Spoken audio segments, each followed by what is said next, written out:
तो दोस्तों, मायाविनी केवल एक कहानी नहीं है, यह एक दर्पण है जिसमें आप अपनी आत्मा की छवि देख सकते हैं। आइए इस यात्रा के हर पहलू को समझें और अपने जीवन को नई दिशा दें। नमस्कार, आप सभी का स्वागत है वैराग्य ज्ञान में।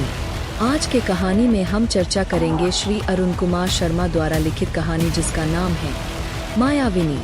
तो चलिए इस अद्भुत यात्रा की शुरुआत करते हैं। मायाविनी। जब मैं स्टेशन पर उतरा हाथ में अटैची लिए, तो उस समय अपराह्न के 4 बजे थे। स्टेशन पर सन्नाटा बिखरा था।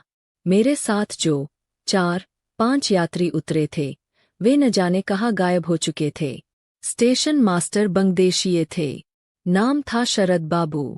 प्रौरवय के सज्जन पुरुष थे महाशय। जब मैंने बंगला भाषा का प्रयोग किया तो मुझे बंगाली ही समझ बैठे वह। उनकी यह समझ मेरे बड़े काम आई। तुरंत घुल मिल गए। प्लेटफार्म के अंतिम छोर पर शरद बाबू का रेलवे क्वार्टर था। पत्नी और एक पुत्री के साथ रहते थे वह। परिचय होने के बाद थोड़ा अधीर हो उठे थे शरद बाबू। बोले, बॉम्बे मेल आने वाली है, बस उसी को रास्ता देकर खाली हो जाऊंगा मैं। फिर क्या, कल सवेरे 10 बजे तक का समय अपना है। खूब बातचीत होगी। थोड़ी ही देर बाद बॉम्बे मेल धलधलाती हुई आई और तूफान की तरह निकल गई। हरी झंडी दिखाने के बाद माथे का पसीना पोंछा और मुझे साथ लिया और फिर चल पड़े अपने क्वार्टर की ओर। शरद बाबू। अपनी पत्नी और पुत्री से परिचय कराया शरद बाबू ने। पत्नी का नाम था सुनीता और पुत्री का नाम था संगीता। माँ और पुत्री के नाम के आगे और पीछे एक ही अक्षर। बड़ा ही सुंदर लगा मुझे। इसे सौभाग्य सूचक माना जाता है। माँ और पुत्री दोनों में जैसे बंगाल का सारा सौंदर्य सिमट आया है, ऐसा लगा मुझे। साना घेर आई थी। पंचमरी जाना संभव नहीं था अब, इसलिए रात्रि में रुकना पड़ा।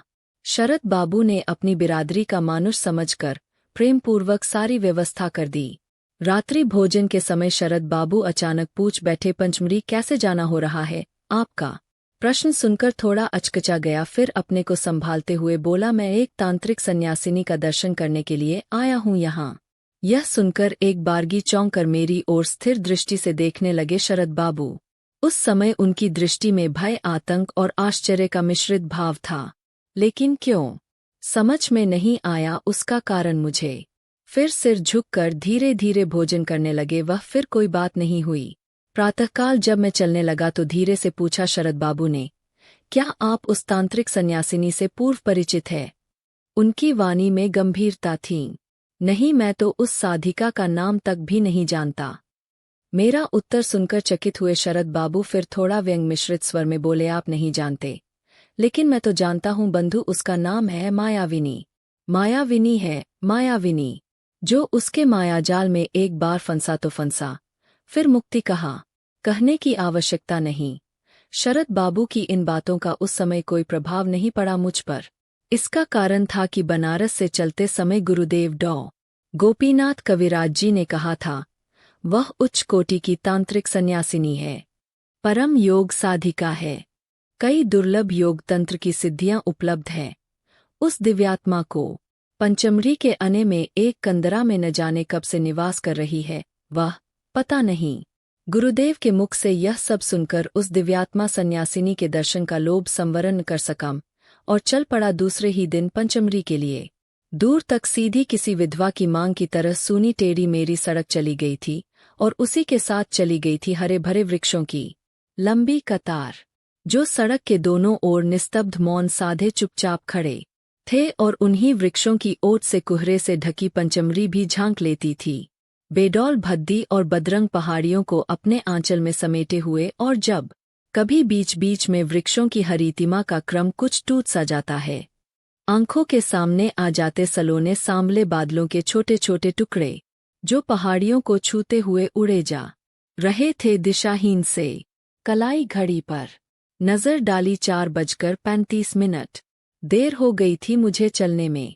शरद बाबू के यहाँ से फिर उन्हीं के शब्द मंडराने लगे मस्तिष्क में।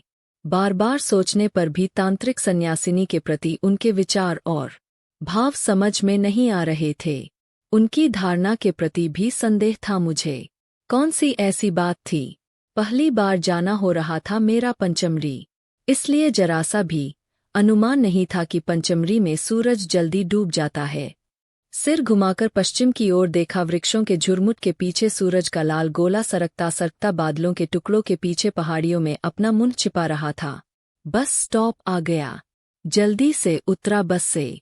कुछ समय पहले जिन छोटे छोटे बादलों के टुकड़ों पर मेरी नजर पड़ी थी, अब वे एकत्र होकर आकाश में चारों ओर से घिरने लगे थे। बूंदाबांदी की संभावना बढ़ गई थी। पंचमरी का बाजार काफी छोटा था उस समय। 25-30 दुकानों के अलावा जरा हटकर एक पुरानी धर्मशाला थी और उसी से सटा हुआ एक लॉज भी था, जिसके सामने चाय और समोसे की एक छोटी सी दुकान थी। 2 समोसे खाकर चाय पी, शरीर को थोड़ी राहत मिली। सोचा रात लॉज में बिताकर सवेरे सन्यासिनी की खोज में निकलूंगा आराम से। लेकिन मेरा सोचना गलत निकला। पूरा लॉज भरा हुआ था। धर्मशाला की भी वैसी ही स्थिति थी। अब क्या किया जाए? और तभी एक सज्जन पुरुष से पता चला कि वहां से लगभग 2-3 फरलांग दूर पर एक सरकारी गेस्ट हाउस है। उसमें ठहरने की व्यवस्था हो जाएगी, क्योंकि उधर शीघ्र कोई आता जाता नहीं। अब तक नीले आसमान की छाती पर तैरते काले भूरे बादलों को देखकर लगा कभी भी बारिश हो सकती है। मैं जल्दी जल्दी पैर उठाता हुआ चल पड़ा गेस्ट हाउस की ओर। बगल में अपनी अटैची दबाए, लेकिन वही हुआ जिसका भय था मुझे। एकाएक बादल गरजने लगे आसमान में। पहले छोटी छोटी बूंदें गिरी और थोड़ी ही देर बाद फिर झमझम बरसने लगा आसमान। हे भगवान, अब क्या होगा? कहाँ आकर फंस गया मैं। बाजार में ही कहीं रुक जाता, भीगता तो नहीं, लेकिन भाग्य में तो और ही था कुछ। बारिश मुझे अच्छी लगती है वैसे। फुहार सी गिरती हल्की हल्की बूंदें मुझे शीतल, सुहानी और मनमोहक लगती है। किंतु उस समय वही बारिश विषमे सी लग रही थी मुझे। प्रकृति तल्लीन हो गई जैसे अपने नृत्य में। सायं सायं कर रही थी पहाड़ी हवा। झूम झूम पड़ रहे थे वृक्ष। रह रह कर बुरी तरह बादल गरज रहे थे और चमक रही थी बिजली भी। घबेरा सा गया मैं। स्वाभाविक भी था मेरा घबराना। अपरिचित पहाड़ी मौसम, अनजानी जगह और ऐसी तूफानी वर्षा। यदि मुझे कहीं कुछ हो जाता है तो शायद मेरी लाश भी खोजने से न मिलती किसी को। भींगता हुआ किसी प्रकार गिरते पड़ते पहुंचा मैं गेस्ट हाउस के गेट पर। खंडहरनुमा एक मंजिली छोटी सी इमारत थी, वह अंग्रेजों के जमाने की। जिस हालत में वह इमारत थी, उस देखकर विशेष उत्साह नहीं हुआ मुझे। पूरी की पूरी इमारत सुनसान थी। कब्रिस्तान जैसी उदासी बिखरी हुई थी वातावरण में। सभी खिड़कियां बंद थी और बदरंग दीवारों पर जिन जिन स्थानों से चूना झड़ा था, वहां चिपकी काई ने अजीबोगरीब किस्म की काली बेरंगी शक्लें बना दी थी। गेस्ट हाउस के सामने कभी कोई हरा-भरा बाग रहा होगा, जो अब उजड़ कर वीरान सा हो गया था। कुछ कैक्टस के पौधे अभी भी थे वहां। अब तक मैं काफी भीग चुका था। रात का चिपचिपाता अंधेरा फैल चुका था चारों ओर, जिसके बीच अंग्रेजों के जमाने का वह खंडहरनुमा गेस्ट हाउस भूत जैसा लग रहा था। बाग में से होता हुआ गेस्ट हाउस के टूटे दरवाजे के सामने अभी पहुंचा ही था कि सामने एक बूढ़े व्यक्ति पर मेरी नजर पड़ी। लगा जैसे वह मेरा ही इंतजार कर रहा था। आयु यही 60 के आसपास रही होगी। उसकी कनपटियों के बाल पूरी तरह सफेद हो चुके थे। सिर गंजा था। बाएं हाथ में पुराने जमाने की लालटेन झूल रही थी, जिसकी चिमनी धुएं से थोड़ी काली पड़ गई थी। उसमें से छनकर आती हुई पीली रोशनी में मैंने देखा, उस वृद्ध व्यक्ति ने ऊपर से नीचे तक हल्के गेरुए रंग का चोंगा पहन रखा था। गले में बड़े दाने वाले रुद्राक्ष की माला झूल रही थी, जो काफी लंबी थी। दोनों कलाइयों में लोहे के कड़े थे। सब कुछ मिलाकर वह रहस्यमय वृद्ध कोई साधु सा लग रहा था मुझे। उसकी चुहचुहाती आंखों में चमक थी। वह मुझे घूर रहा था उस समय। मैंने थोड़ा आगे बढ़कर कहा, क्षमा करिए, क्या मैं यहाँ एक रात के लिए ठहर सकता हूँ?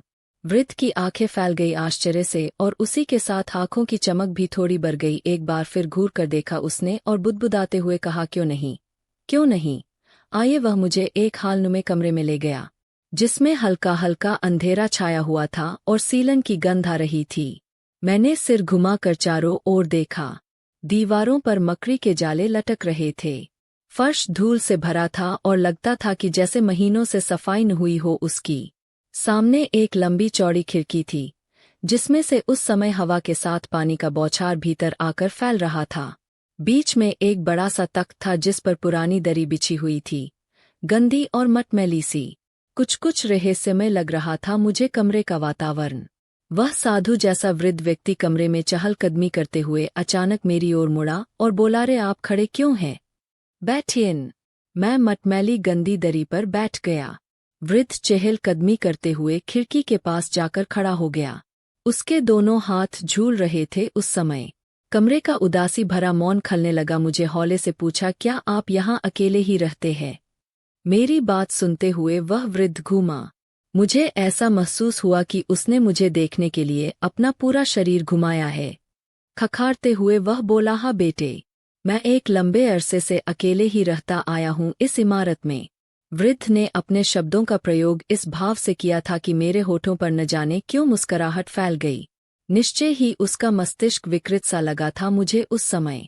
मैंने मृदु स्वर में पूछा, क्या अपने गीले कपड़े बदल सकता हूँ? हाँ हाँ, बदल डालिए। गीले कपड़े बदलना स्वास्थ्य के लिए आवश्यक है। और फिर थोड़ा झिझकते हुए बोला, मुझे अफसोस है कि मैं आपकी इस समय कोई खातिर नहीं कर सकता। कोई बात नहीं, शुक्रिया। मैं आई है वे स्मोक। अवश्य अवश्य, पीजिए आप, मुझे कोई आपत्ति नहीं। थोड़ा थे और वृद्ध आगे बबेला, शायद आप इधर घूमने टहलने के लिए आए। अचानक झड़ी लग गई। आपका अनुमान गलत है, मैंने सिगरेट की राख झाड़ते हुए धीरे से कहा। स्वास्थ्य लाभ या मनोरंजन के लिए इतनी दूर काशी से चलकर पंचमरी नहीं आया है मैं। बाबा, मैं तो आया है यहाँ एक तांत्रिक सन्यासिनी से मिलने के लिए। सुना है वह अत्यंत रहस्यमयी है और किसी से शीघ्र मिलती जुलती भी नहीं। मेरी बात सुनते ही एक बारगी चौंक पड़ा वह वृद्ध साधु। लगा जैसे बिजली का करंट लग गया हो उसे। सूखे पपड़ी जमे उसके होठों पर एक विचित्र और रहस्यमयी सी मुस्कान तैर गई और उसका झरीदार चेहरा विषाद की गहरी रेखाओं से भर गया। एक बारगी ऐसा परिवर्तन क्यों हुआ समझ न सका मैं। अंधकार गहरा होता जा रहा था कमरे में। बाहर बारिश की गति में भी तीव्रता आ गई थी।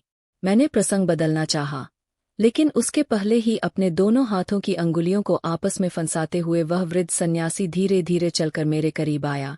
इतने करीब कि उसकी गर्म गर्म सांसों को अपनी कनपटी पर महसूस कर रहा था। धीरे से अपना बायां हाथ मेरे कंधे पर रखा उसने। आप उस सन्यासिनी को पहले से जानते हैं? नहीं। क्या आप उसका नाम जानना चाहेंगे? जी जी।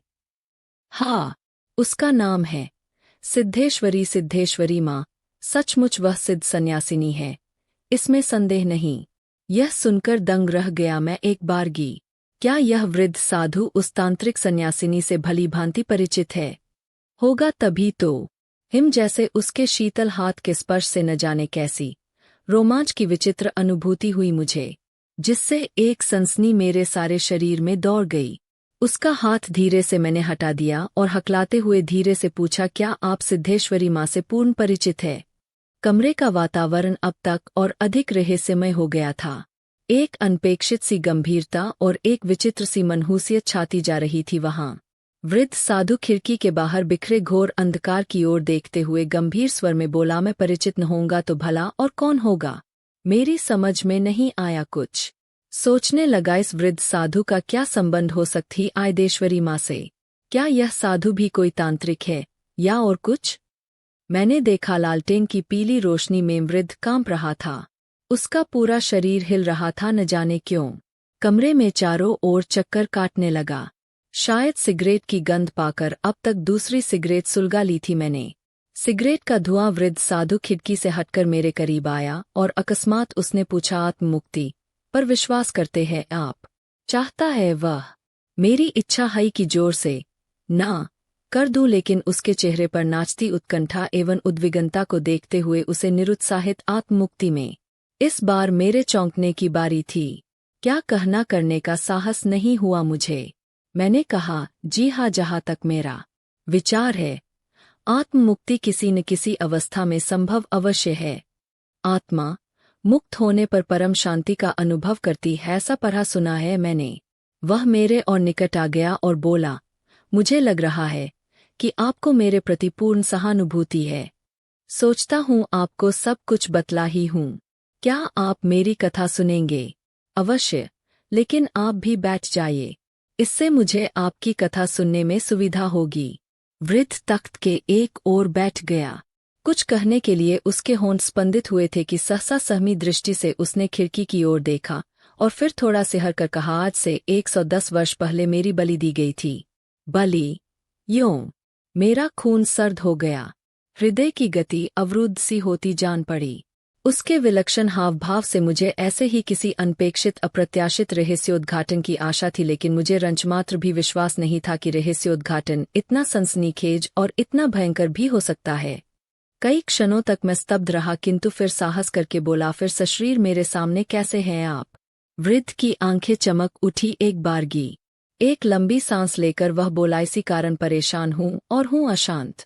कहने की आवश्यकता नहीं। प्रेतशास्त्र पर गहरा अध्ययन किया है मैंने। कई पुस्तकें भी लिखी है मैंने। कुछ विशिष्ट प्रेत आत्माएं कुछ समय के लिए अपनी वासना के आधार पर पूर्व स्थूल शरीर का निर्माण कर लेती है।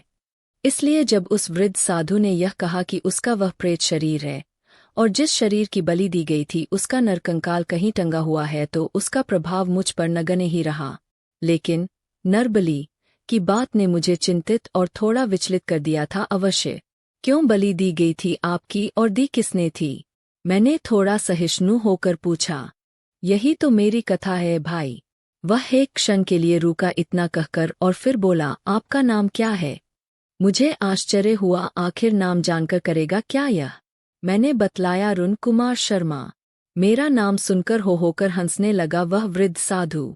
हंसने हंसते अंत में खांसने लगा और जब खांसी बंद हुई तो बोला आश्चर्यचकित भाव से, क्या आप वही अरुण कुमार शर्मा हैं जो पिछले कई वर्षों से पराविज्ञान पर शोध और अन्वेषण कार्य कर रहे हैं?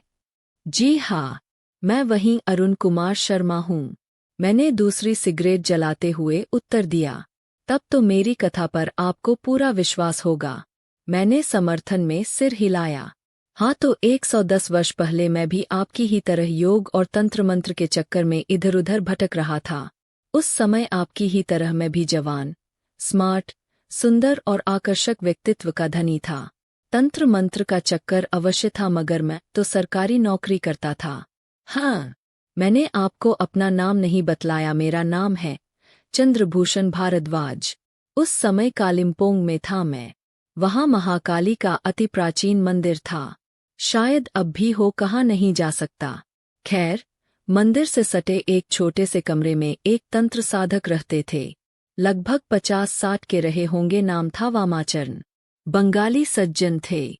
मजबूत कदकाठी के थे। रंग गोरा था। छोटी सी दाढ़ी लेकिन सिर मुड़ा हुआ था और आंखों में चमक थी। लाल वस्त्र पहनते थे। माथे पर सिंदूर का गोल टीका लगाते थे। बोलते बहुत कम थे। काम से काम रखते थे। मेरा उनके प्रति आकर्षित होना स्वाभाविक था, जिसका परिणाम यह हुआ कि मुझे अपना शिष्य बना लिया उन्होंने दीपावली की रात में विधिवत दीक्षा देकर। मैंने अब नौकरी छोड़ दी और गुरुदेव के साथ रहकर तांत्रिक साधना करने लगा मैं। मगर बाद में पता चला कि तंत्र साधना अत्यंत रहस्यमयी और गूढ़ है। सबके बस की बात नहीं उसकी साधना करना। अब मैं गुरुदेव को बाबा कहकर संबोधित करने लगा था। उनके आदेश के अनुसार कोट पैंट फेंक कर लाल वस्त्र मैं भी धारण करने लगा था। सिर मुड़ाकर दाढ़ी रखने लगा उनकी तरह। बाबा थोड़ी घुमक्कड़ प्रवृत्ति के थे। एक बार मुझे आसाम ले गए अपने साथ। गंगा और ब्रह्मपुत्र के संगम के ऊपर एक महाश्मशान था। चारों ओर गहरी निस्तब्धता थी। वातावरण में गहरी खिन्नता भरी उदासी बिखरी हुई थी। श्मशान में कुछ देर पहले एक चिता जलकर बुझ चुकी थी, लेकिन उसकी गर्म राख से धुएं की स्याह लकीरें निकल रही थी। एक मरियल सा कुत्ता वहीं बैठा हुआ ऊँघ रहा था, सिर झुकाए। बाबा एक स्थान पर बैठ गए और गंभीर स्वर में बोले, तुमने मेरी सेवा की है और साधना भी की है। योग्य पात्र की प्रतीक्षा थी मुझे। वह पूरी हो गई। तुम्हारे जैसा पात्र प्राप्त होना असंभव तो नहीं, कठिन अवश्य है। थोड़ा रुककर बाबा आगे बोले, मेरे जाने का समय हो गया है, लेकिन जाने के पहले तुम्हें एक उच्च कोटि की तांत्रिक सिद्धि की दीक्षा दूंगा, जिसके प्रभाव से तुम इच्छानुसार जो चाहो वह कर सकते हो। मेरी समझ में नहीं आया कुछ। टुकुर टुकुर मुंह ताकता रहा बाबा का। मैंने देखा बाबा ने एक अंजुली गंगा का पानी लिया, कोई मंत्र पढ़ा और फिर अंजलि का पानी सामने की ओर उछाल दिया, और फिर देखते ही देखते गंगा की धारा से एक अति स्थूलकाय काला व्यक्ति बाहर निकला। वह पूर्ण नग्न था। उसकी गर्दन मोटी थी और सिर कोहड़े जैसा था। उसकी आंखें बड़ी बड़ी और लाल थी। वह पानी के बाहर निकलकर बाबा के सामने आया। बाबा ने हाथ हिलाकर कोई संकेत किया। कौन था वह? क्या कोई मानवेतर प्राणी था? कुछ समझ में नहीं आ रहा था। भय मिश्रित भाव से देख रहा था उस भयानक व्यक्ति को, और तभी मैंने देखा बाबा के चारों ओर दर्जनों मानव खोपड़ियां फैल गई, और उन खोपड़ियों के बीच में लंबा चौड़ा नरकंकाल नृत्य करने लगा। बड़े बेरंगे ढंग से नृत्य कर रहा था वह नरकंकाल। उसी समय एक हवन कुंड बन गया वहां, और उसमें जलने वाली आग की ऊंची लाल पीली लपटें आकाश में उठने लगी, और उस हवन कुंड के पास मदिरा से भरी कई बोतलें, हवन की सामग्री और अनचिन्ही वस्तुएं न जाने कहां से आ गई वहां। किसने की थी उन तांत्रिक वस्तुओं की सृष्टि? अविश्वसनीय चमत्कार था वह सब। कुछ देर तक बाबा शांत भाव से बैठे रहे। उसके बाद उन्होंने जलते हवन कुंड में मदिरा की आहुति दी। आग भभक उठी। लाल पीली लपटें चारों ओर फैलने लगी। उस समय मुझे घोर आश्चर्य हुआ और थोड़ा भय भी, जबकि मैंने देखा उन लाल पीली लपटों के बीच से एक रहस्यमय काली छाया ऊपर उठ रही थी।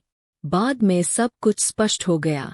वह एक 15-16 वर्षीय कन्या की छाया थी, किसी छोटी जाति की लगी मुझे।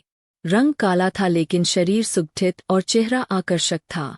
उसकी बड़ी बड़ी आंखें न जाने किन रहस्यों से भरी लगी मुझे। पलकें नहीं गिर रही थी, पुतलियां स्थिर थीं। उस विचित्र और रहस्यमय कन्या में गांभीर्य था, नवयौवन की चंचलता नहीं थी। रंग काला होने पर भी उसमें न जाने कैसा विचित्र आकर्षण था। वह पूर्ण नग्ना थी। धीरे धीरे आग की लपटों के बाहर निकलकर बाबा के सामने बिछे लाल आसन पर बैठ गई वह रहस्यमय कन्या।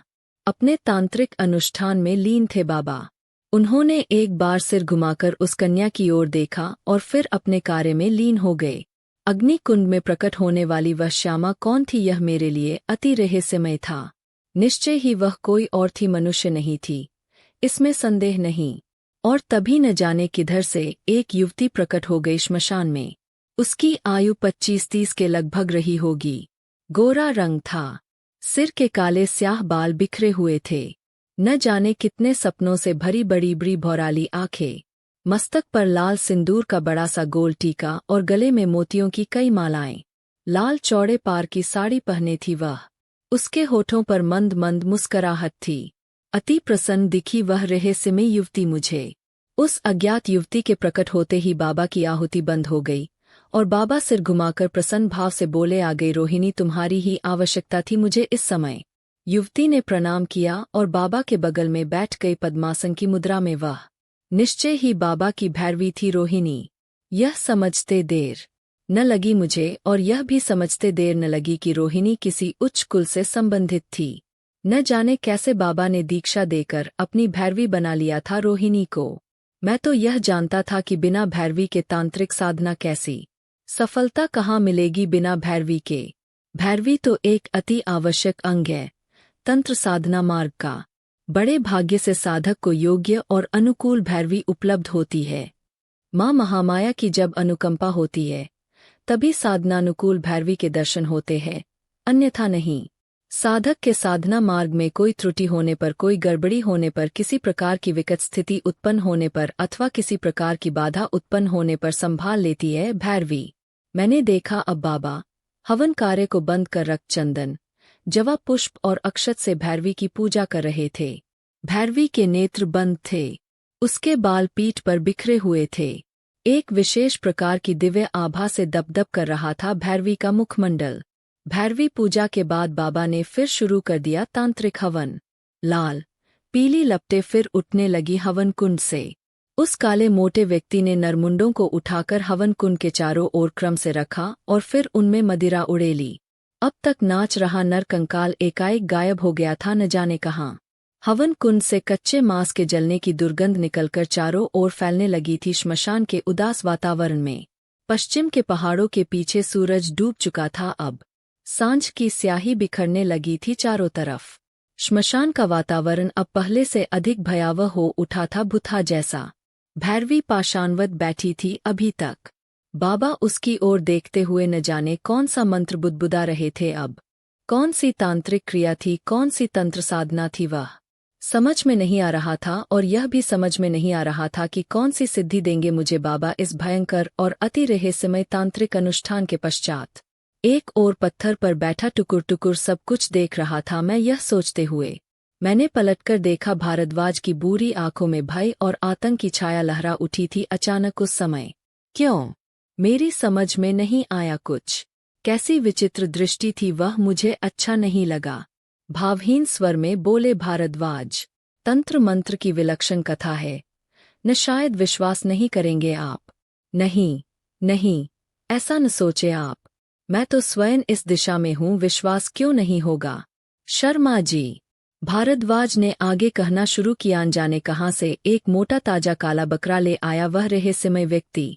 बकरे की विधिवत पूजा की गई और दी गई उसकी बलि। बाबा ने ही दी बलि। खून का फव्वारा फूट पड़ा बलि पशु के कटे हुए शरीर से।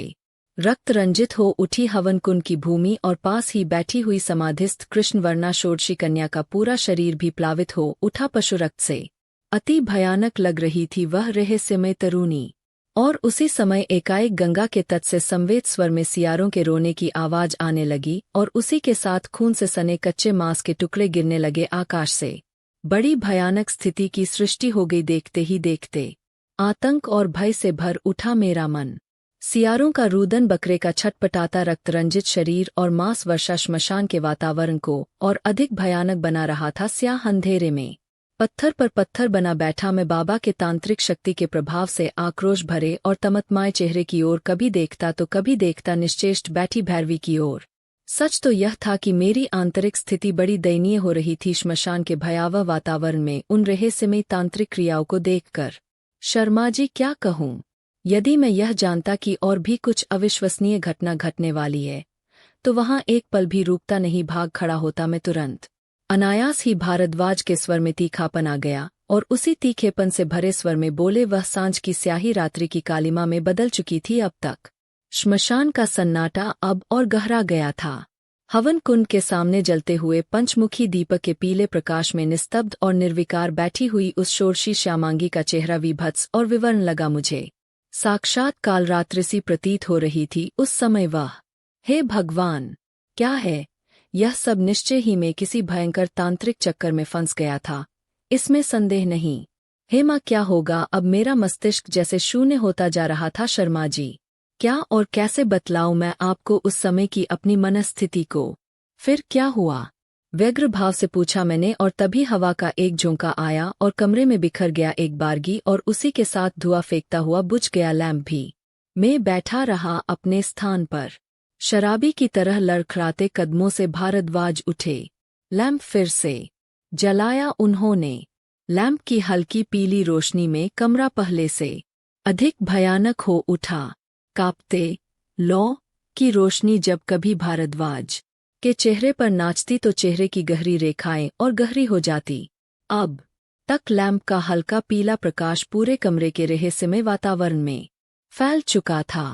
आंखों को मिचमिचाते हुए भारद्वाज ने आगे अपनी रहस्यमयी तांत्रिक कथा को सुनाना शुरू किया। शर्मा जी, देखते ही देखते घोर अंधकार से काला पड़ा आकाश का एक टुकड़ा काफी दूर तक फट गया और थोड़ी ही देर में वह जगह खूनी रंग के बादलों से अटकर लाल हो गई और वहां सैकड़ों मांसखोर पक्षी अपने लंबे चौड़े पंख फैलाए चक्कार काटने लगे और उसी समय न जाने कहां से श्मशान में संवेद स्वर में रोते हुए आ गया सियारों का झुंड और उसी के बाद सामूहिक नृत्य होने लगा नरकंकालों का श्मशान में।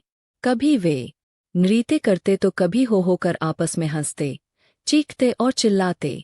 एकाएक बादलों के गरजने की आवाज आने लगी। क्या बतलाऊं मैं आपको शर्मा जी, कुछ मिलाकर बड़ा ही अद्भुत, विचित्र, भयानक और अविश्वसनीय दृश्य था। मेरा तो भय और आतंक से सारा शरीर ही कांपने लगा था। बंधु, सोचा भागूं यहां से किसी प्रकार। एक दो बार कोशिश भी की लेकिन सफल न हो सका मैं। चारों ओर अंधकार जो था गाढ़ा और चिपचिपा, उसी कारण शर्मा जी मेरी हिम्मत नहीं पड़ रही थी और तभी बादलों के गरजने की आवाज सुनाई दी। सिर उठाकर आकाश की ओर देखा तो देखता ही रह गया मैं। पहाड़ जैसे लाल बादलों को चीरता हुआ एक बहुत बड़ा गिद्ध, जिसकी मोटी और काफी लंबी थी गर्दन, पीले रंग की चोंच भी अधिक लंबी थी, सिर हद से ज्यादा बड़ा था, आंखें गोल थी, पलकें मोटी थी। क्रुद्ध भाव से अपने चारों ओर गर्दन घुमाकर न जाने क्या देखने का प्रयास कर रहा था वह भयानक गिद्ध। अपने बड़े बड़े पंखों को हवा में हिलाता हुआ धीरे धीरे आगे बढ़ रहा था वह। थोड़ा नजदीक आने पर मैंने देखा उस राक्षस जैसे विशाल गिद्ध की पीठ पर दोनों पैर नीचे लटकाए हुए एक सुंदर स्त्री बैठी हुई थी। वह मंद मंद मुस्कुराती हुई बाबा की ओर देख रही थी। उसके गौर वर्ण शरीर पर गुलाबी रंग की रेशमी साड़ी थी और गले में रत्नजलित कई हार थे। सिर के घने काले बाल हवा में बिखर कर लहरा रहे थे। निश्चय ही वह विशालकाय गिद्ध श्मशान की ही ओर आ रहा था। मेरा अनुमान सत्य निकला, देखते ही देखते श्मशान में उतर गया वह। श्रद्धा भाव से दोनों हाथ जोड़कर और सिर झुकाकर पहले उस रहस्यमयी देवी को प्रणाम किया बाबा ने, और फिर कहा, है यक्षलोक की अधिष्ठात्री, आपके दर्शन की अभिलाषा आज पूर्ण हुई। हे मां मातृका रूपिणी, आपको शत शत प्रणाम। यह सुनकर देवी मुस्कराई और अपना दाहिना हाथ उठाकर आशीर्वाद दिया बाबा को, और देखते ही देखते अपने स्थान से तिरोहित हो गई वह तंत्र की अधिष्ठात्री देवी। तांत्रिक साधना का वह अद्भुत, विलक्षण और साथ ही अविश्वसनीय चमत्कार विरले ही किसी को देखने के लिए मिलता है बंधु। थोड़ा रुककर भारद्वाज आगे बोले, एकाएक मेरी दृष्टि रोहिणी की ओर घूम गई। मैंने देखा उसका चेहरा क्रोध, घृणा और उत्तेजना से लाल हो रहा था। बार बार बाबा की ओर आग्नेय दृष्टि से देख रही थी वह। कारण समझ में नहीं आ रहा था कि ऐसा क्यों, किस लिए। उस समय ध्यानस्थ थे, चिंतन मनन में डूबे हुए थे शायद बाबा।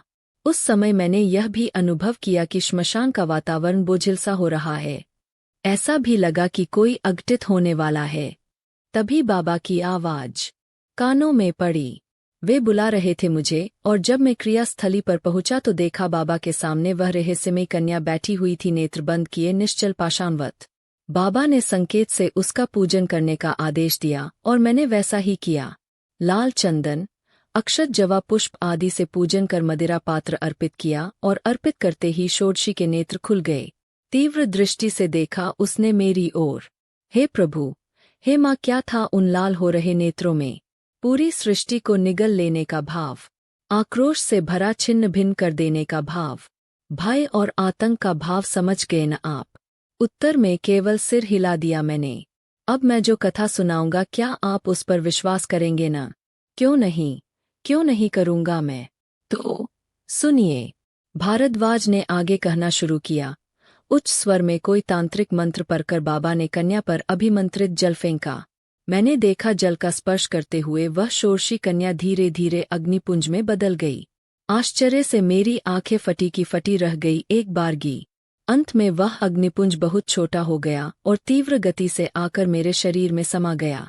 उसके समाते ही मेरा शरीर एक बार काफी जोर से हिला, कांपा और फिर जड़वत हो गया। आंखें अपने आप बंद हो गई और उसी के साथ लुप्त हो गई मेरी बाह्य चेतना। और उस स्थिति में मैंने देखा वह षोडशी श्यामा मेरे सामने खड़ी मुस्करा रही है, मंद मंद। उस समय उसका रूप कुछ और ही था। सुंदर, अति सुंदर, घनी भौहें, कजरारी भौराली आंखें, बाजिन की तरह पीली और चमकती हुई लंबी नुकीली नाक, रस भरे रक्ताभ होंठ, ललाट पर ध्रुव तारा जैसी चमकती सफेद बिंदी, कान में कुंडल और गले में मयूराक्षी हार, बंधा हुआ बाल का जूड़ा और उस जूड़े में हर श्रृंगार की महकती गमकती वेणी, श्याम शरीर पर पीले चौड़े पार की नीले रंग की रेशमी साड़ी। सच कहता हूँ शर्मा जी, वह देवी साक्षात श्रृंगार रस में डूबी हुई किसी कवि की परकिया नायिका सी लग रही थी उस समय। एक बारगी विह्वल हो उठी मेरी आत्मा उस अपूर्व सौंदर्य को देखकर। अपने गुलाब जैसे होठ पर अपनी तर्जनी उंगली रखकर मेरी ओर वक्र दृष्टि से देखते हुए मन स्वर में बोली, कैसी लगी मैं आपको? ईश्वर की महानतम कला। मेरा नाम नहीं पूछा आपने। थोड़ा झेमकर बोला, क्षमा करे, गलती हो गई। गलती करना मानव का स्वभाव है। मेरा नाम है ऋचा, वेदों की ऋचा नहीं, तंत्रालोक की ऋचा, जिसे यक्षलोक के नाम से भी जाना जाता है। मैं तो अब आपके साथ मंत्र के छंदों से बंध गई हूँ। मेरी मानवेतर शक्ति का आश्रय लेकर कोई भी असंभव से असंभव लौकिक पारलौकिक कार्य कर सकने में समर्थ है आप, लेकिन मन में सदैव कल्याणकारी और निरपेक्ष भाव रहना चाहिए। तंत्र का अर्थ है कल्याण, संसार में रहते हुए भी उससे अलग और निरपेक्ष। देश, काल और पात्र को देखते हुए किसी का दुख कष्ट स्वयं लेकर उसे स्वयं भोग ले, लेकिन कभी किसी को दुख न दे, कष्ट न दे और न दे किसी की किसी भी प्रकार की पीड़ा। अच्छा, आइए चलिए मेरे साथ मेरे लोक, जिसे तंत्रालोक कहते हैं, जिसे लोग यक्ष लोक के नाम से भी जानते हैं। मैं अपने आप में अत्यधिक हल्कापन का अनुभव कर रहा था। लगा जैसे शून्य में विचरण कर रही है मेरी आत्मा।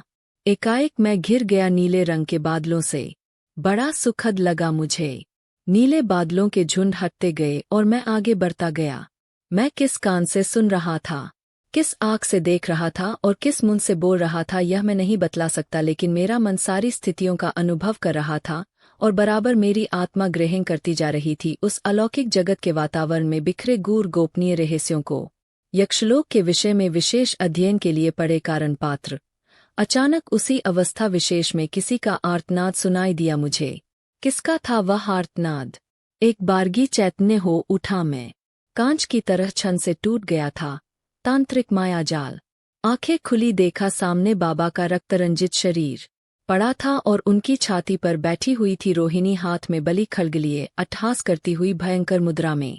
यह क्या, सारा शरीर रोमांचित हो उठा एक बारगी मेरा। बाबा का सिर धड़ से अलग होकर हवनकुंड के पास लुढ़का पड़ा था, आंखें बंद थी और सिर के बाल खूने से सने हुए थे। दोनों पैर अभी भी कांप रहे थे, शायद पूरी तरह निकला नहीं था प्राण। सिर घुमाकर देखा मैंने रोहिणी की ओर, लाल लाल आंखों से चिंगारियां फूट रही थी। चेहरा तमतमाया हुआ था क्रोध से। सब कुछ समझते देर न लगी मुझे। जिस परम तांत्रिक सिद्धि की अधिकारिणी स्वयं अपने आप को समझ रही थी, वह उन्मत्त भैरवी उसे बाबा ने मुझे दे दिया था और उसी का परिणाम था वह अकल्पनीय, रोमांचकारी और घृणित दृश्य। फिर एक पल भी रुका नहीं, उठा और उठकर भागा वहां से मैं। गहरी काली रात, सान्य सान्य करता हुआ वातावरण, चारों ओर पसरा सन्नाटा और अंतहीन शोर। भागता रहा और भागता ही रहा मैं, और न जाने कब कहाँ और कैसे पैर लड़खड़ाए और गिर पड़ा मैं मुंह के बल और बेहोश हो गया। और जब होश आया और चेतना लौटी तो देखा एक झोपड़ी में पड़ा था खाट पर। मेरे अगल बगल कई लोग खड़े मेरी ओर देख रहे थे। मुझे होश में आया हुआ देखकर सभी प्रसन्न हो उठे। तभी एक नवयुवती हाथ में दूध का गिलास लेकर आई। मेरे सिर पर अपना कोमल हाथ फेरा और गिलास मेरे मुंह से लगाकर धीरे से मधुर स्वर में बोली, लो दूध पी लो, आराम मिलेगा। मैंने आंखें उठाकर उसकी ओर देखा। बहुत ही सुंदर थी वह नवयुवती। दूध पीते हुए पूछा, कौन है आप? क्या नाम है आपका? रालू, इस घर की लड़की हूं मैं, नवयुवती ने खाली गिलास थामते हुए उत्तर दिया। आसाम का वह छोटा सा गांव था और उस गांव के मुखिया चन्नू की झोपड़ी थी वह। चन्नू ने ही मुझे जंगल में बेहोश पड़ा देखा था और उठाकर अपनी झोपड़ी में लाया था। बड़ा ही सीधा सादा सरल और कोमल स्वभाव का था चन्नू। उसकी 3 बेटियां थीं। सबसे बड़ी थी रालू। रालू की शादी बचपन में ही हो गई थी, लेकिन उसे दुर्भाग्य ही कहा जाएगा कि बेचारी बिना ससुराल गए और बिना पति का मुंह देखे ही विधवा हो गई वह। यह सब सुनकर भारी कष्ट हुआ मुझे, और जब मैंने यह सुना कि दूसरा विवाह करने के लिए चन्नू भाग दौड़ कर रहा है और कोई लड़का विधवा से विवाह करने के लिए तैयार नहीं हो रहा है, तो मेरे दुख की सीमा ही नहीं रही। जब चन्नू ने बतलाया कि एक अच्छा और कमाऊ लड़का पास के ही गांव का है, दहेज में 5 बकरा और 5 बकरा और 5 गगरी शराब देने के लिए भी चन्नू तैयार है, लेकिन लड़का तैयार नहीं हो रहा है विवाह के लिए। मैंने कहा, तैयार हो जाएगा चन्नू, तुम चिंता मत करो। आज सायंकाल ही वह लड़का तुमसे मिलने जाएगा और बिना कुछ दहेज में लिए विवाह कर लेगा। मेरी बात सुनकर चन्नू जैसे अवाक रह गया। लगा उसको मेरी बात पर विश्वास नहीं हो रहा था। काफी देर तक मेरी ओर अपलक देखता रहा वह। फिर बोला, सच महाराज? हाँ चन्नू, सच, सायंकाल होने तो दो। कहने की आवश्यकता नहीं शर्माजी। दूसरे ही दिन रालू की शादी काफी धूमधाम से हो गई और रालू मेरा चरण स्पर्श करके खुशी खुशी चली गई अपने ससुराल अपने पति के साथ। 40-50 घर के उस गांव में एक सिद्ध और चमत्कारी साधु के रूप में मेरी प्रसिद्धि फैलते फिर देर न लगी। इतना ही नहीं, आसपास के कई गांव के लोग भी मुझे जान गए और उनकी भीड़ लगने लगी चन्नू की झोपड़ी के सामने रोज। शर्मा जी, पहली बार समझ में आया कि इस संसार में कितना दुख है, कितना कष्ट है और कितनी है पीड़ा। लगभग 10 दिन रहा मैं उस गांव में और इस अल्प अवधि में कई लोगों को कैंसर जैसे असाध्य रोगों से मुक्ति दिलाई। कई लोगों के शारीरिक और मानसिक कष्टों को दूर किया, कई लोगों की तरह की समस्याएं हल की। इसी प्रकार कई लोगों की पीड़ाओं का और व्यथाओं का हरण किया मैंने गुरु प्रदत्त सिद्धि द्वारा। सैकड़ों लोग ईश्वर की तरह पूजा करने लगे मेरी, लेकिन न जाने क्यों मेरा मन उचट गया और वहां से खिसकने के लिए सोचने लगा मैं। एक रात जब पूरा गांव गहरी नींद में सो रहा था, उस समय भाग निकला मैं गांव से। मेरा मन एक प्रकार से विरक्त हो चुका था संसार से। न जाने कैसे मेरे पैर हिमालय की ओर बढ़ गए। पूरे 5 वर्ष हिमालय में भटकता रहा पागलों की तरह मैं। फिर क्या? वापस लौट आया संसार में।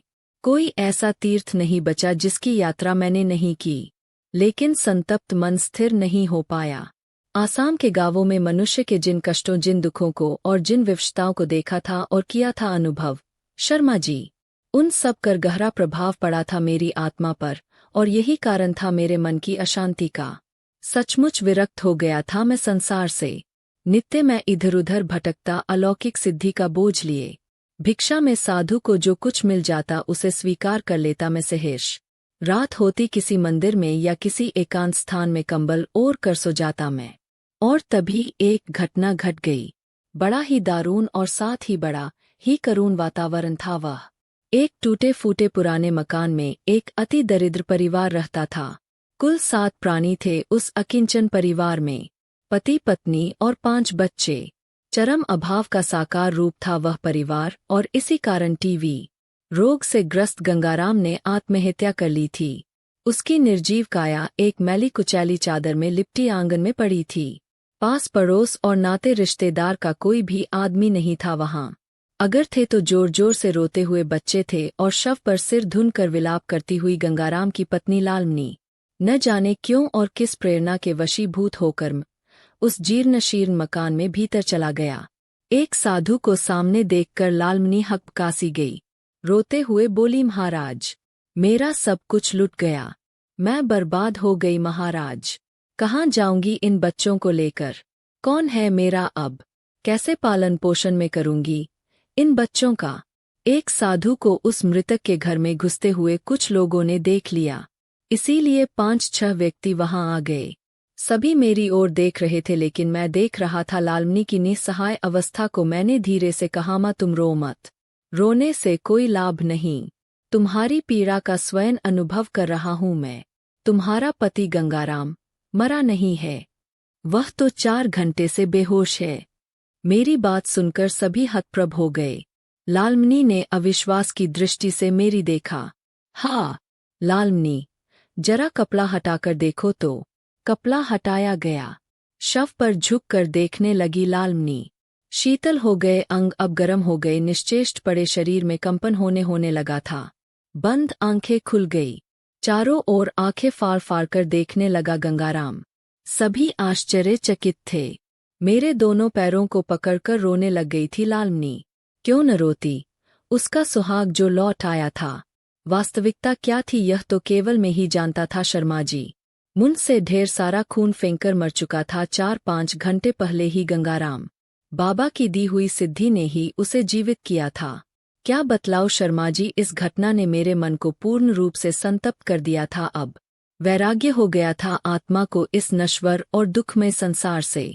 जो अलौकिक और दुर्लभ सिद्धि मुझे प्राप्त थी, उसके द्वारा असंभव से असंभव कार्य कर सकने में समर्थ था। जगत का भारी कल्याण कर सकता था। लेकिन पहली बात यह थी कि अब प्रकृति के विरुद्ध और प्रकृति के नियमों के प्रतिकूल कुछ भी नहीं करना चाहता था। सुख, दुख, क्लेश, कष्ट, भाव, अभाव सभी कुछ मनुष्य के अपने कर्मफल है, जो नीति बनकर जीवन में प्रकट होते हैं। और उस नीति में विशृंखलता क्यों उत्पन्न करूं मैं? क्यों भोगूं मैं किसी के कर्म का परिणाम? सबसे बड़ी बात तो यह थी कि घोर वैराग्य के कारण निरपेक्ष और पूर्ण विरक्त हो चुका था मैं संसार के प्रति। आप जो कुछ कह रहे हैं वह पूर्ण उचित है भारद्वाज जी, इसमें संदेह नहीं। लगभग 4-5 वर्ष बाद अपनी सिद्धि का एक अद्भुत चमत्कार देखा मैंने। भगवती महाकाली का दर्शन करने के उद्देश्य से कलकत्ता में था। उन दिनों में सायंकाल का समय था। माँ का दर्शन कर बाहर निकल आया था, और तभी एक लंबी चमचमाती विदेशी कार आकर मेरे बगल में खड़ी हो गई। दरवाजा खुला और काले रंग का सूट बूट पहने टाई लगाए और आंखों पर सोने के फ्रेम का चश्मा चढ़ाए एक लंबा चौड़ा व्यक्ति बाहर निकला और निकलते ही झुककर मेरा चरण स्पर्श किया उसने। सक्का कर देखा वह व्यक्ति और कोई नहीं गंगाराम था, सेठ गंगाराम। उसे जमीन में गड़ा हुआ धन मिला था और वह भी उसी के जीर्ण मकान में, और उसी धन से गंगाराम ने व्यापार शुरू किया था जो अब तक कलकत्ता तक फैल चुका था। पर्याप्त सुखी जीवन जीते हुए भी एक पल के लिए मुझे विस्मृत न कर पाया था गंगाराम। बहुत दिनों तक मुझे इधर उधर खोजता रहा वह। उसे विश्वास नहीं हो रहा था कि अचानक मिल जाऊंगा, और वह भी कलकत्ता में ही। मेरे दोनों पैर पकड़कर काफी देर तक रोता रहा गंगाराम हिलक कर। फिर मुझे ले गया अपनी कोठी पर। अपूर्व वैभव विलास देखकर मुझ जैसा विरक्त साधु भी दंग रह गया। एक बारगी अपने सुसज्जित ड्राइंग रूम में बैठाया गंगाराम ने मुझे। समझते देर न लगी मुझे। सब कुछ मेरी सिद्धि का ही परिणाम साकार रूप से था मेरे सामने, इसमें संदेह नहीं। एकाएक मेरी दृष्टि सामने की दीवार पर थम गई। देखा वहां एक लंबे चौड़े कीमती फ्रेम में किसी प्रौढ़ सन्यासिनी महिला का फोटो टंगा हुआ था। सन्यासिनी के चेहरे पर तेज था और उसकी आंखों में थी साधना की चमक। ध्यान से देखने लगा मैं। एकाएक कुछ कौंधसा गया मेरे मस्तिष्क में। अरे यह तो रोहिणी है, बाबा की महाभैरवी रोहिणी। लेकिन गंगाराम के ड्राइंग रूम में कैसे आ गया उसका चित्र? आश्चर्य हुआ मुझे और तभी गंगाराम आ गया वहां। मैंने सहज भाव से पूछा, यह चित्र किसका है गंगाराम? सिद्धेश्वरी माँ का स्वामी जी। फिर गंगाराम ने जो कथा सुनाई वह कम आश्चर्यजनक नहीं थी। बहुत दिनों तक मेरी खोज में इधर उधर भटकता रहा था गंगाराम, और उसी सिलसिले में पहुंच गया वह पंचमढ़ी, और वहां भेंट हो गई मायाविनी के रूप में प्रसिद्ध सिद्धेश्वरी माँ के रूप में रोहिणी से। सिद्धेश्वरी माँ के अलौकिक चमत्कारों को देखकर खूब प्रभावित हुआ गंगाराम। फिर तो भूल ही गया एक प्रकार से मुझे। सिद्धेश्वरी माँ को अपने साथ कलकत्ता ले आया वह। कहने की आवश्यकता नहीं, उसी समय का चित्र टंगा था वहां। फिर तो रहा ही नहीं गया मुझसे। सिद्धेश्वरी माँ से मिलने के लिए न जाने क्यों लालायित हो उठी मेरी आत्मा। कलकत्ता से सीधे पंचमढ़ी पहुंचा मैं। वहां पता चला कि सिद्धेश्वरी माँ पंचमढ़ी से काफी दूर एक पहाड़ी गुफा में रहती है। खोजने में अधिक समय नहीं लगा। अंत में मिल ही गई मुझे उनकी रहस्यमयी गुफा। काफी लंबी चौड़ी और गहरी गुफा थी वह। कुछ दूर तक तो संकरी थी, फिर काफी चौड़ी हो गई थी। उसी चौड़े स्थान पर मैंने देखा लंबी चौड़ी काले पत्थर की बनी भव्य मूर्ति। वह मूर्ति काफी रहस्यमय लगी मुझे। किसी तांत्रिक देवी का पाषाण रूप था वह। 4 हाथ थे देवी के। एक हाथ में त्रिशूल, दूसरे हाथ खप्पर, ऊपर के एक हाथ में विशाल खंग और दूसरे हाथ में नरमुंड। देवी के दोनों पैर शव पर खड़े थे। शव वाहिनी थी वह रहस्यमयी देवी। सामने चौमुखा दीप जल रहा था और जिसके पीले प्रकाश में देवी का स्वरूप अति भयंकर लगा मुझे। वहां के नीरव और निस्तब्ध वातावरण में तंत्र की गहन साधना का गंध भरा हुआ था और अजीब सी शांति बिखरी हुई थी। और तभी गैरिक वस्त्र धारण किए, गले में रुद्राक्ष की माला पहने एक प्रौढ़ गौरांग महिला वहां न जाने किधर से आ गई।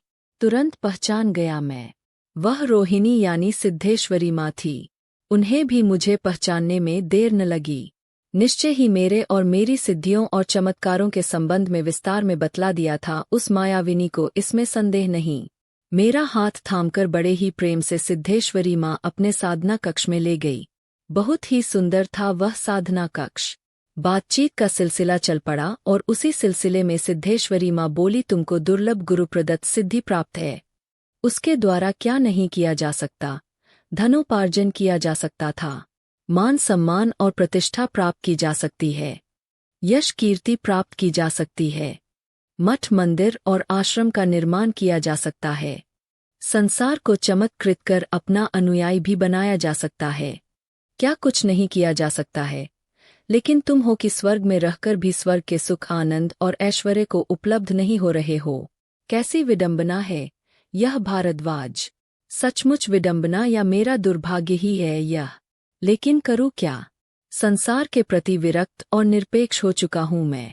मुझसे यह सब कुछ भी न होगा सिद्धेश्वरी माँ, कुछ भी न होगा। मैं अच्छी तरह जानता हूँ कि इसी दुर्लभ सिद्धि की प्राप्ति हेतु आपने क्या क्या नहीं किया। उसी के लोभ में बंगाल के उस जमींदार परिवार को, जिसके पास करोड़ों की संपत्ति थी और उस अथाह संपत्ति की एकमात्र वारिस आप ही थी, केवल आप छोड़कर तांत्रिक दीक्षा ली और सन्यासिनी बन गई। लेकिन उस सिद्धि को अपने हाथ से निकलती देखकर आप अपना आया खो बैठी और अपने गुरु की ही हत्या कर दी। सचमुच कितना जघन्य और अक्षम्य अपराध किया है आपने, हे भगवान, हे जगदम्बा। मेरी बात सुनकर एक बारगी स्तब्ध और अवाक रह गई सिद्धेश्वरी माँ। लेकिन दूसरे ही क्षण उनके सपाट चेहरे पर एक ऐसा भाव उभर आया जिसे समझ न सका मैं उस समय। निश्चय ही वह ईर्ष्या, द्वेष और घृणा का मिला जुला भाव था, इसमें संदेह नहीं। थोड़ी देर चुप रहने के बाद कुटिलता से मुस्कराती हुई बोली सिद्धेश्वरी माँ, यदि तुम्हारी उस सिद्धि का बोझ उठाने की इच्छा नहीं है तो उसे दे दो मुझे, और चले जाओ हिमालय तपस्या करने के लिए। उस विलक्षण मूर्ति की ओर निहारते हुए मैंने धीरे से कहा, हाँ, मैं भी अब यही चाहता हूँ, लेकिन वह सिद्धि मुझसे आपको कैसे मिलेगी? एकाएक यह सुनकर सिद्धेश्वरी माँ का चेहरा प्रसन्नता से खिल उठा, गुलाब के फूल की तरह हिलकर बोली, वह इसकी चिंता तुम करो, सारी व्यवस्था हो जाएगी। तुमको दीपावली तक यहाँ रहना होगा। सिद्धेश्वरी माँ की यह बात काफी रहस्यमय लगी मुझे।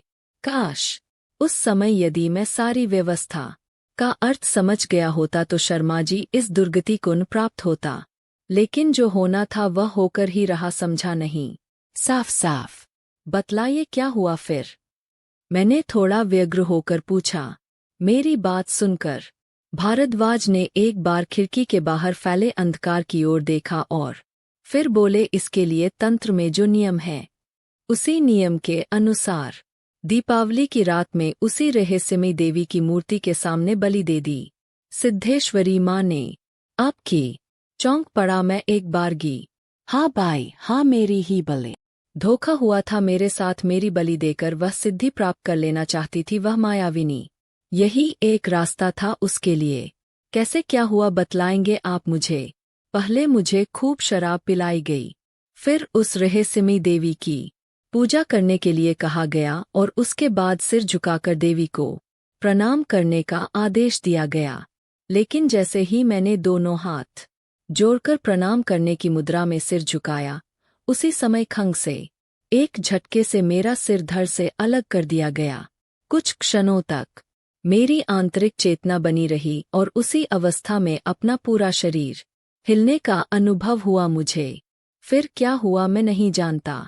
शायद अब शरीर से अलग हो गया था मेरा पूरा अस्तित्व।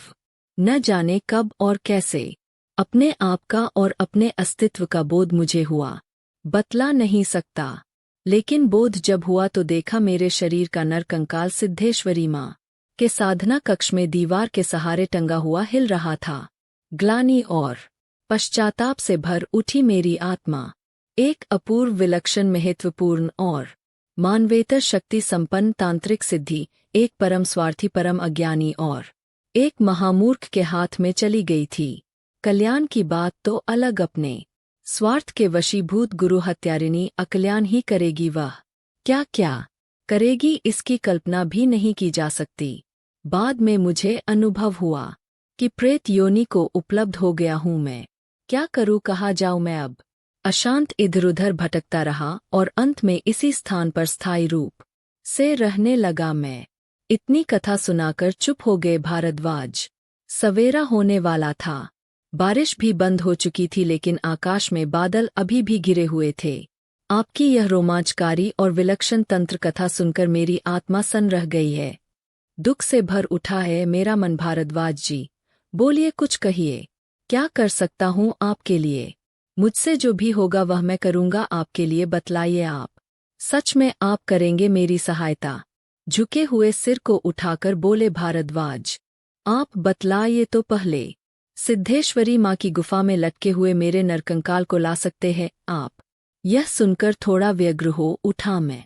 फिर बोला, यदि इस कार्य में सफल हो गया तो? यदि आपके अधिकार में नरकंकाल हो जाए तो उसे आप गंगा में प्रवाहित कर दीजिएगा। क्या लाभ होगा आपको? लाभ? पहला लाभ तो यह होगा कि मैं प्रेत्योनि से मुक्त हो जाऊंगा, समझ में आया। दूसरा लाभ यह होगा कि उस गुरुघातिनी के हाथ से निकल जाएगी वह सिद्धि और मुझे पुनः प्राप्त हो जाएगी। तीसरा महत्वपूर्ण लाभ यह होगा बंधु, जिसे सुनकर प्रसन्न हो उठेंगे आप। क्या मेरा पुनर्जन्म शीघ्र होगा और जन्म लूंगा तो मेरे साथ ही वह परम सिद्धि भी जन्म लेगी। मैंने देखा, अंतिम शब्द के साथ ही भारद्वाज का पार्थिव अस्तित्व धूम्राकृति में परिवर्तित होकर एकाएक मेरे सामने से गायब हो गया। अब इसके बाद की कथा काफी लंबी है, स्थानाभाव के कारण उसका संक्षिप्तीकरण करना पड़ेगा मुझे। सिद्धेश्वरी माँ की रहस्यमयी गुफा को खोजने में काफी परेशानियों का सामना करना पड़ा। पूरे दिन भटकने के बाद मिली गुफा पंचमढ़ी के जनपद से बहुत दूर थी। कोई कल्पना भी नहीं कर सकता उस गुफा के अस्तित्व की। चारों ओर घना जंगल और जंगल के पार पहाड़ों का सिलसिला सूरज ढलान पर था। हवा तेज हो चली थी। ऊंचे घने पेड़ों से झरकर सूखे पत्ते कभी कभी बिखर जाते जमीन पर। न जाने कितनी पगडंडियों को पार करता हुआ गुफा तक आ गया था मैं। सूरज की पीली धूप पेड़ों के सिरे पर झिलमिला रही थी। तीसरे पहर की उदास परछाइयां बिखर गई थी पहाड़ों पर। गुफा का द्वार थोड़ा छोटा था और उसे बांस की खपच्चियों से बने टाट से ढक दिया गया था। धीरे से उस टाट को हटाकर गुफा के भीतर घुस गया मैं। भारद्वाज ने जैसा बतलाया था वैसा ही था गुफा का अंतरंग कक्ष। अब मैं उस रहस्यमयी देवी के सामने खड़ा था जिसकी चर्चा भारद्वाज ने की थी। वास्तव में बड़ी ही अद्भुत और रहस्यमयी मूर्ति थी वह, इसमें संदेह नहीं। निश्चय ही पंचमुंडी आसन पर प्राण प्रतिष्ठा की गई होगी उस विलक्षण मूर्ति की। मूर्ति के बगल में एक बड़ा सा भयंकर खड्ग खड़ा था जिसमें खून के ताजे धब्बे थे। सामने जमीन पर भी ताजा रक्त फैला हुआ था जो अब सूख कर काला पड़ता जा रहा था। निश्चय ही कुछ समय पहले किसी पशु की बलि दी गई होगी ऐसा लगा मुझे। न जाने कैसे मेरा सिर घूम गया बाईं ओर। रोमांचित हो उठा मैं एक बारगी। देवी से थोड़ा हटकर दीवार पर एक नरकंकाल झूल रहा था। वहां भारद्वाज का ही नरकंकाल था वह। समझते देर न लगी मुझे। फिर मेरी दृष्टि खोजने लगी सिद्धेश्वरी माँ को, लेकिन कहीं दिखलाई नहीं दी वह। हाँ, उनका साधना कक्ष अवश्य देखने को मिला जो अपने आप में अत्यंत रहस्यमय था। भारद्वाज की आत्मा को प्रेत्योनि से मुक्त होना था, इसलिए ईश्वर ने मुझे अवसर दिया था। यदि सिद्धेश्वरी माँ होती तो नरकंकाल लाना कठिन ही नहीं, असंभव था मेरे लिए। जल्दी जल्दी नरकंकाल के हाथ पैर की हड्डियां अलग की और अंगों की भी हड्डियां तोड़ डाली मैंने, और फिर एक चादर में कसकर बांधा गठरी की तरह उन सबको। कैसे उस अस्थि पंजर को काशी लाया छिपाकर और कैसे गंगा में प्रवाहित किया मैंने, यह एक अलग कथा है। धीरे धीरे समय गुजरता गया और उसी के साथ साथ मैं भूलता गया सारी बातों को। लगभग 40 साल का समय गुजर गया और फिर एक दिन अचानक एक ऊंची कदकाठी का गौरवर्ण सन्यासी मेरा नाम पता पूछते हुए आकर मेरे सामने खड़ा हो गया तनकर। बड़ा ही सुंदर और आकर्षक व्यक्तित्व था उस सन्यासी का। आयु रही होगी 30-35 के बीच। कौन है आप? यह प्रश्न करने के पहले ही वह सन्यासी झुका और मेरे दोनों पैरों को थामकर रोने लगा फफक फक कर। उसके आंसुओं से भींग उठा मेरा पैर। कहने की आवश्यकता नहीं, वह थे भारद्वाज महोदय। चित्त शांत होने पर आंसू पोंछते हुए बोले, आप न होते तो कैसे प्राप्त होती प्रेत्योनि से मुक्ति मुझे, और फिर कैसे जन्म लेती मेरी आत्मा एक उच्च ब्राह्मण कुल में। लगभग 15-16 वर्ष की अवस्था थी मेरी उस समय। एक रात स्वप्न में एक महात्मा दिखलाई दिए। तुरंत पहचान गया मैं। वे महात्मा और कोई नहीं, बाबा थे वह। उसी समय पिछले जीवन की सारी कथाओं की स्मृतियां जागृत हो उठी मेरे मस्तिष्क में। फिर क्या था, एक पल भी रुका नहीं गया मुझसे। न जाने किस प्रेरणा के वशीभूत होकर हरिद्वार चला गया और स्वामी सत्यानंद से संन्यास दीक्षा ली मैंने। निश्चय ही इसके पीछे बाबा की ही प्रेरणा रही होगी, इसमें संदेह नहीं। पिछले जन्म की सारी स्मृतियां अवश्य ही जागृत हो गई थी, लेकिन न जाने क्यों और किस कारण से। आपकी भूमिका क्या रही है मेरे लिए पिछले जन्म में, यह जान नहीं सका था मैं। ऐसा लगा कि आपसे संबंधित स्मृतियों को किसी ने जानबूझकर पोंछ दिया हो मानस पटल। मायाविनी की कहानी यहीं समाप्त होती है। इस कहानी का उद्देश्य तंत्र साधना के रहस्यों को जानना और भारतीय संस्कृति की गहराई को समझना था। यदि आपको यह कहानी पसंद आई हो तो हमारे चैनल को सब्सक्राइब करें और बेल आइकॉन दबाएं ताकि आपको हमारी नई कहानियों की सूचना सबसे पहले मिल सके। धन्यवाद।